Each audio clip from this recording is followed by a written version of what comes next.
नमस्कार दोस्तों, मैं advocate Satish Prakash Gupta, founder of Century Law Firm, आज आपके लिए लेकर आया हूं सीपीसी के ऑर्डर 7 रूल 11 पे आधारित एक शॉर्ट लीगल अवेयरनेस वीडियो।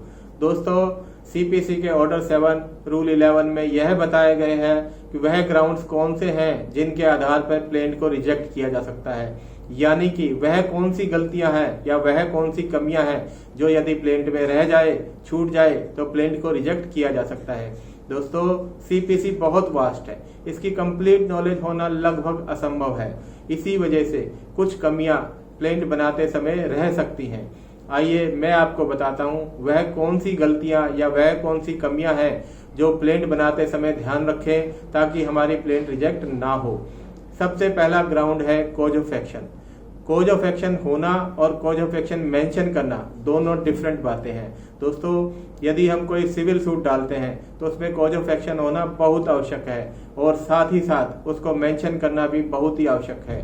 यदि कॉज ऑफ एक्शन है और हमने मेंशन नहीं किया तब भी यह ग्राउंड हो सकता है प्लेंट को रिजेक्ट करने का। अब मैं आपको बताता हूं कॉज ऑफ एक्शन होता क्या है। कॉज ऑफ एक्शन होता है वह वजह जिसकी वजह से हम मुकदमा डालने के लिए मजबूर हुए, यानी यदि पेमेंट से संबंधित मामला है तो हमने पेमेंट किसी से मांगी जिससे लेनी थी और उसने मना कर दिया तो हमें मुकदमा डालना पड़ा। और यदि प्रॉपर्टी से संबंधित मामला है तो हमने प्रॉपर्टी का पोजीशन मांगा और उसने मना कर दिया तो हमें मुकदमा डालना पड़ा। यानी कि जब कोई काम हमें जो हमारे राइट है हमें मिलना चाहिए और हमारे मांगने पर वह नहीं मिलता है तो कॉज ऑफ एक्शन राइज होता है। नेक्स्ट ग्राउंड है अंडर वैल्यू। सभी सूट में, चाहे वो प्रॉपर्टी से रिलेटेड हो या पेमेंट से रिलेटेड हो, सभी की एक वैल्यू होती है जो कि हमें प्रॉपर मेंशन करनी होती है। यदि हमने किसी सूट की वैल्यू प्रॉपर मेंशन नहीं की है या उसको अंडर वैल्यू कर दिया है तो कोर्ट स्वयं अपना संज्ञान ले सकती है या अपोजिट पार्टी के कहने पर संज्ञान ले सकती है और हमें एक निश्चित समय दे सकती है कि आप अपने सूट की वैल्यू सही करें।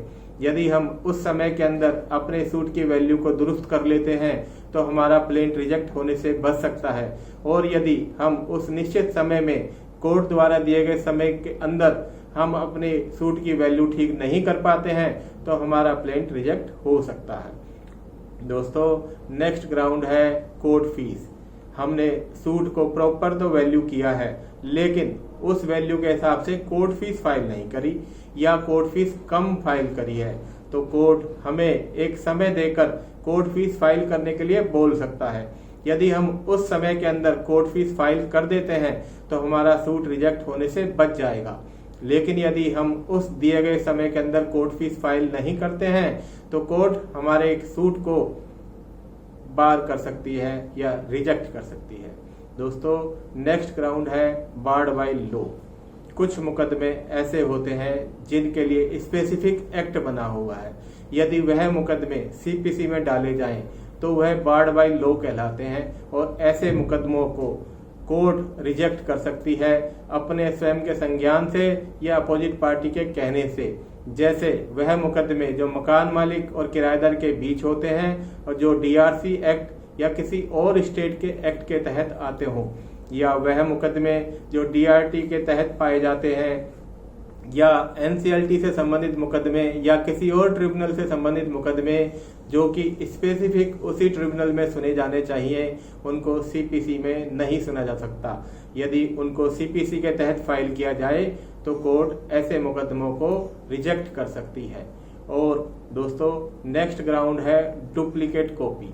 सीपीसी में यह मेंशन है कि जब भी आप सिविल सूट फाइल करेंगे हमेशा 2 कॉपी उसकी फाइल करेंगे, सिमिलर दोनों कॉपी फाइल करेंगे। यदि आपने डुप्लीकेट में सूट को फाइल नहीं किया है तो आपका सूट इसी ग्राउंड पे रिजेक्ट हो सकता है। और दोस्तों, लास्ट ग्राउंड है कंप्लायंस ऑफ रूल 9। रूल 9 ये कहता है यदि आपका सूट एडमिट हो गया है तो आपको डिफेंडेंट को सर्विस करने के लिए, यानी कि डिफेंडेंट को सम्मन करने के लिए जितने डिफेंडेंट्स हैं उनके हिसाब से कोर्ट जितनी कॉपीज आपसे मांगती है उतनी copies along with procedure form, यानी कि कोर्ट फीस आपको देनी है। यदि आप विद इन 7 डेज, यदि आप टाइमली डिफेंडेंट को सम्मन कराने के लिए यह कॉपीज प्रोवाइड नहीं करते हैं तो सोल इस ग्राउंड पर भी कोर्ट आपके प्लेंट को रिजेक्ट कर सकती है। दोस्तों, अभी मैंने आपको बताया कि वह कौन से ग्राउंड्स हैं जिनके बेस पर आपकी प्लेंट रिजेक्ट हो सकती है। अब मैं आपको यह बताता हूं कि यदि आपसे इनमें से कोई ग्राउंड बनता हो जिससे आपकी प्लेंट रिजेक्ट हो सकती है तो उसको कैसे रिमूव करें।